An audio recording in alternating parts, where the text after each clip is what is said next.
SSC ও সমমান পরীক্ষায় প্রশ্ন ফাঁসের সব উৎসে আমাদের কঠোর নজরদারি ছিল, আছে এবং থাকবে বলে মন্তব্য করেছেন শিক্ষা উপদেষ্টা অধ্যাপক ডক্টর চৌধুরী রফিকুল আবরার।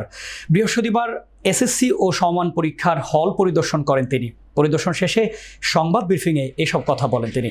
প্রশ্ন ফাঁস প্রসঙ্গে শিক্ষা উপদেষ্টা বলেন, আমরা আগে থেকেই সতর্ক ছিলাম, যেসব সূত্র বা উৎস দিয়ে প্রশ্ন বের হয়ে যায়, ফাঁস হয়, সেসব উৎসে আমাদের কঠোর নজরদারি ছিল, আছে এবং থাকবে। প্রশ্ন ফাঁস ঠেকানোকে আমাদের টপ প্রায়োরিটি এরিয়া হিসেবে দেখেছি। এটা রোধে আমরা প্রয়োজনীয় ব্যবস্থা গ্রহণ করেছি। তিনি বলেন, এসএসসি ও সমমান পরীক্ষায় এবার 19 লাখেরও বেশি পরীক্ষার্থী। তাদের জন্য ভালো পরিবেশে পরীক্ষার আয়োজন করাটাও বিশাল এক কর্মযজ্ঞ। এটা শুধু শিক্ষা মন্ত্রণালয় বা শিক্ষা প্রশাসন দিয়ে সুষ্ঠুভাবে পরিচালনা কখনোই সম্ভব নয়। দেশের প্রায় সব অংশীজনের সহযোগিতা প্রয়োজন। আজ পরীক্ষাটা শুরু হলো, এটা 1 মাস চলবে। সবার সহযোগিতা নিয়ে আমরা পরীক্ষাটা শেষ করতে চাই। প্রশ্ন ফাঁস নিয়ে ফেসবুকে গুজব প্রসঙ্গে তিনি বলেন, সামাজিক যোগাযোগ মাধ্যমেও অনেকে প্রশ্ন ফাঁসের গুজব ছড়ায়। তাদের প্রতি অনুরোধ থাকবে, এমন কাজ করবেন না, কারণ এই পরীক্ষা অনেক প্রস্তুতির পর অনুষ্ঠিত হয়। শিক্ষার্থী, অভিভাবক সবাই এক ধরনের চাপে থাকেন। সুতরাং গুজব ছড়িয়ে তাদের চাপটা দয়া করে আর বাড়াবেন না। অন্যান্য প্রতিষ্ঠান যারা দেশের বিভিন্ন অঞ্চলে এই পরীক্ষা সংগঠিত হচ্ছে, তাদের আন্তরিক প্রচেষ্টা ছিল এবং এর জন্য যে প্রাথমিক যে কাজ যেটা সম্পাদন করা দরকার ছিল, অর্থাৎ পরিকল্পনাটা করা, সেটা সুচারুভাবে সেটা সম্পন্ন হয়েছে বলে মনে করি। তবে আমরা আশা করি যে এই পরিবেশ বজায় থাকবে পরীক্ষার শেষ দিন পর্যন্ত। আমরা একটা বিশেষ বিবেচনায় যেটা একটা আমাদের কিছুটা যেটা আমরা করেছিলাম, যে পরীক্ষার তারিখ ইস্টার সানডেতে পড়েছিল 20 তারিখে। আমরা অবশ্যই সেটা বিবেচনার মধ্যে নিয়ে সেই তারিখ 21 তারিখে করা হয়েছে এবং যার দ্বারা যে খ্রিস্টীয় সম্প্রদায় যারা, তারা আমাদেরকে আন্তরিকভাবে ধন্যবাদ জানিয়েছেন যে এই কাজটা আমরা করেছি।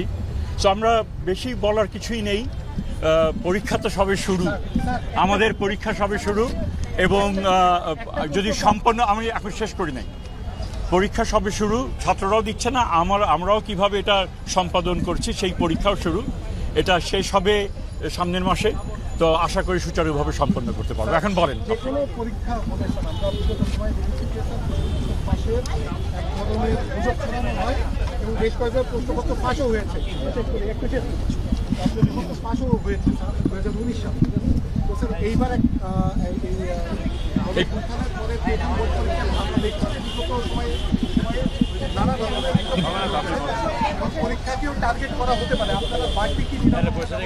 না অবশ্যই এটা অবশ্যই বিবেচনার মধ্যে ছিল এবং সেই হিসেবে একেবারে একটা গুরুত্বপূর্ণ একটা বিবেচনার মধ্যে ছিল।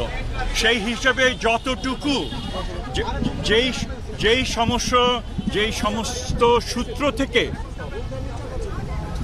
সমস্ত সূত্র থেকে প্রশ্নপত্র ফাঁস অতীতে হয়েছে বলে জানা গেছে, আমরা চেষ্টা করেছি সেই সূত্রগুলো প্লাগ করা, যে সেখান থেকে যেন না হতে পারে। তো আশা করি আমরা সাকসেসফুল হব এবং আজকের আগে আমরা ওই ধরনের কোনো ঘটনা ঘটেনি এবং এক্ষেত্রে অবশ্যই একটা টপ প্রায়োরিটি এরিয়া হিসেবে আমরা এটাকে দেখেছি এবং কার্যকর একটা প্রয়োজনীয় ব্যবস্থা আমরা গ্রহণ করেছি। আমি আর দুটো প্রশ্ন নেব। কাউকে তো ছাড় দেওয়ার সুযোগ নেই, বিশেষ করে সামাজিক যোগাযোগ মাধ্যমকে কেন্দ্র করে অনেকেই উড়ো খবর দেয়। প্রশ্ন ফাঁস না, তারা বলছে এটাই ফাঁস করা প্রশ্ন, তাদের নিশ্চয়ই আইনের আওতায় নিয়ে আসা। আমরা আশা করব যে তারা বিরত থাকবেন, কারণ দেশের মঙ্গল আমরা যেখানেই থাকি না কেন, যে আমাদের রাজনৈতিক অবস্থান হতে পারে বা আমার পছন্দের যে অবস্থান সেটা আমার থাকতে পারে, আমরা প্লিজ, পরীক্ষা এমন একটা বিষয়, এটা অনেক প্রস্তুতির পর নেওয়া হচ্ছে। ছাত্রছাত্রীরা নানান রকমের তাদের মানসিক একটা চাপ এখানে থাকে, প্যারেন্টসদের মানসিক চাপ থাকে, শিক্ষক শিক্ষয়িত্রীদেরও মানসিক চাপ থাকে। সো এটার সাথে আবার বাড়তি এই ধরনের অন্যায় চাপ যেন সৃষ্টি না করেন, তার জন্য সকলের কাছে আমি বিনীত অনুরোধ জানাচ্ছি যে আপনারা ওগুলো থেকে বিরত থাকবেন। যদি জেনুইন সমস্যা থাকে, অবশ্যই আপনাদের দায়িত্ব সেগুলো সংশ্লিষ্ট কর্তৃপক্ষের কাছে নিয়ে আসা, যাতে তারা যাচাই বাছাই করতে পারেন। কিন্তু আপনি একটা জিনিস পেলেন, সেটা সামাজিক মাধ্যমে ছড়িয়ে দিলেন, এবং সেটার দায়িত্ব অবশ্যই আপনাকে নিতে হবে এবং এর মাধ্যমে কিন্তু অনেক ক্ষতি হয়ে যায়। তো আমরা যে কোনো শুভবুদ্ধি সম্পন্ন মানুষকে, ব্যক্তিকে এবং যারা সে সামাজিক মাধ্যম করেন তাদেরকে আমরা বিশেষভাবে আবেদন করব আপনারা সেগুলো থেকে বিরত থাকুন। স্যার 2 মাসের ভিতরে